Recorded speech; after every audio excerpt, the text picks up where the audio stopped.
Senator Dianne Feinstein, GC8, met with a group of child climate activists from the Sunrise Movement in her regional Senate office on Friday.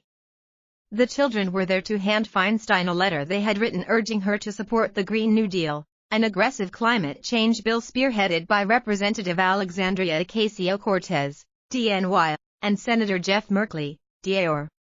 But instead of engaging respectfully with the kids, Feinstein took a defensive and condescending attitude, telling them that there is no way to pay for the proposed actions in the Green New Deal.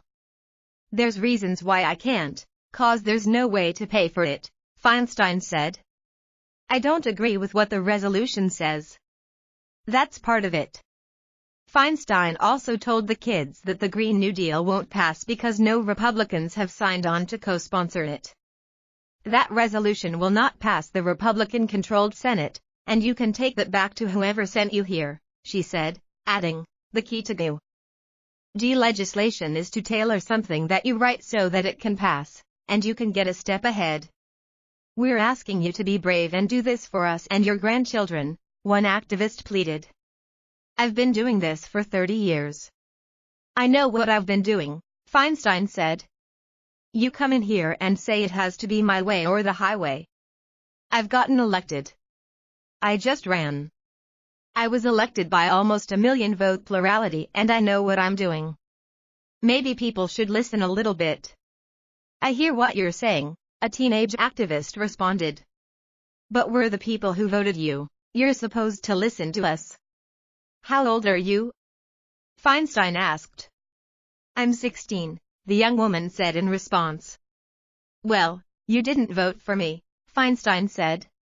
Feinstein then handed out copies of her own resolution to combat climate change, although she did not mention any specifics in the bill, instead handing the activists copies and telling them to read it and come back if you have a problem with it.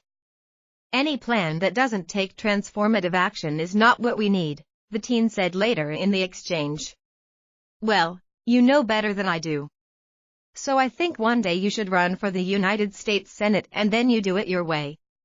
"Great, I will," she responded. After the videos of the meeting went viral, Feinstein released the details of her proposed resolution and issued a statement that initially misstated the group's name as the Sunshine Movement. It's the Sunrise Movement. She later corrected the statement. "I want the children to know they were heard loud and clear. I have been and remain committed to doing everything I can to enact real, meaningful climate change legislation," the statement said. "I want the children from the Sunrise Movement to know they were heard loud and clear. I have been and remain committed to doing everything I can to enact real, meaningful climate change legislation." pic.twitter.com/jloimdf26use and Dianne Feinstein, @senfeinstein, February 23, 2019. It's a sad day in America when kids are begging for us to act to save their lives, whether it's the Parkland students begging us to save them from gun violence in schools or these climate activists warning us about the looming apocalypse of climate change. Feinstein, at 85 years old, will be long gone by the time the worst consequences of climate change occur, and these children will be left with a dying planet. The least we can do is listen to them and engage with them respectfully. Unfortunately, Feinstein did exactly the opposite.